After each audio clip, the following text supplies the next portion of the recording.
E aí, gente, Hackerman aqui.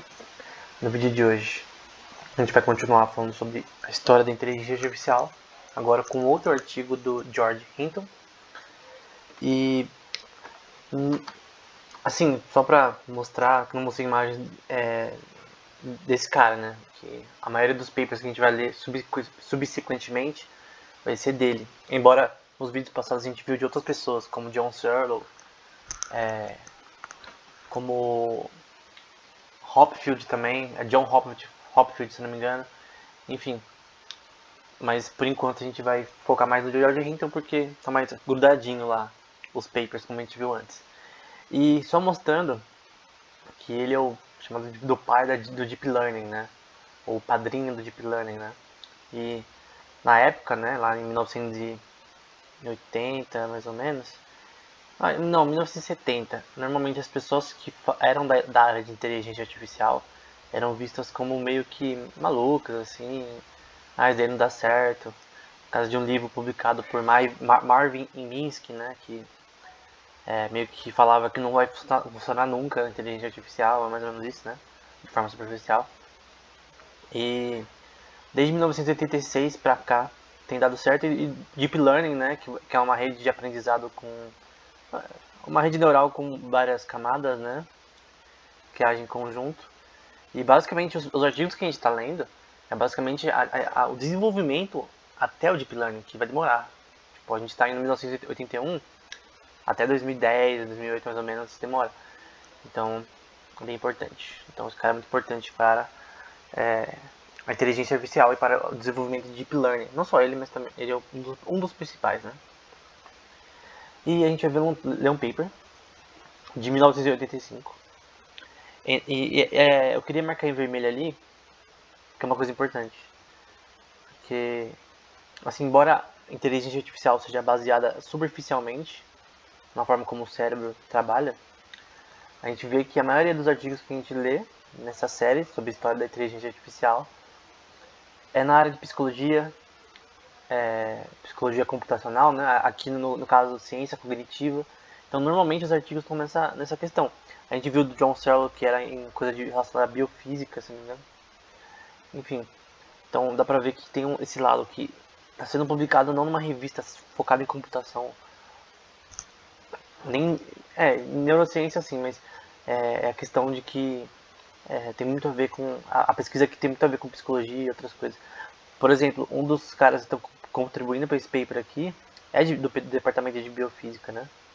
E o Geoffrey Hinton, por exemplo, ele é de psicologia originalmente, né? Ele se formou em psicologia, depois foi aplicando ao longo da carreira dele para a parte computacional. Mas ele formou em psicologia. E aí foi meio que indo para essa área. Enfim. E uma das coisas que eles vão falar no começo, que na verdade aqui é o abstract, né? É a introdução para o artigo, que é a computação paralela, né? O que é isso? Então, eles vão dizer que um tipo de computação em que as redes, né, elas são massivamente paralelas, né? Elas trabalham juntas para resolver um problema matemático, por exemplo, parecem ser as melhores, né? Para satisfazer os interesses deles relacionados a árvores de pesquisa, né? Em algoritmo, né? Mas para usar as conexões de forma eficiente, duas condições têm que ser feitas, né? Então, tem muito a ver com computação paralela aqui. E a solução, né, que eles propõem nesse artigo, primeiro, uma técnica de pesquisa, né, um algoritmo de pesquisa que acha a melhor solução para um problema, usando, quer dizer, que é um algoritmo de pesquisa que funcione em redes paralelas, né, tem que ser encontrado.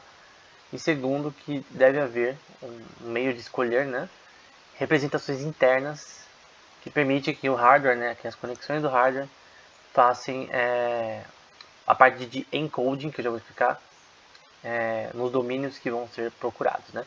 Então eles querem fazer um algoritmo de pesquisa para resolver um problema, que no caso é aprendizado, né, ele quer aprender a fazer algo. E nesse caso, nessa época, era mais para reconhecer padrões em imagens, por exemplo. Então, ele quer fazer um algoritmo que reconhece padrões em imagens. Ele está falando que redes paralelas parece dar certo. E que muito focado também no hardware. E esse encoding tem a ver nesse contexto de você agrupar, por exemplo, no caso de inteligência artificial, né, de redes neurais, você agrupar os resultados de todas as redes, de todas as sinapses artificiais para dar output, né? Então, você basicamente dá, você tem que pegar todos os dados que você tá usando, né? E você imagina que você divide ele em blocos, depois você junta tudo para realmente isso daí ser processado, decodificado e no fim você ter o seu resultado. Então você quer fazer um sistema que reconhece fotos de gatos e cachorros, você tem 5.000 fotos de gatos, 5.000 fotos de cachorros, o sistema tem que aprender a reconhecer os padrões da imagem. E para fazer isso, né, vamos supor que usa essa técnica aqui, que é antiga, tá? A gente está vendo a história, isso aqui não é usado mais nessa questão.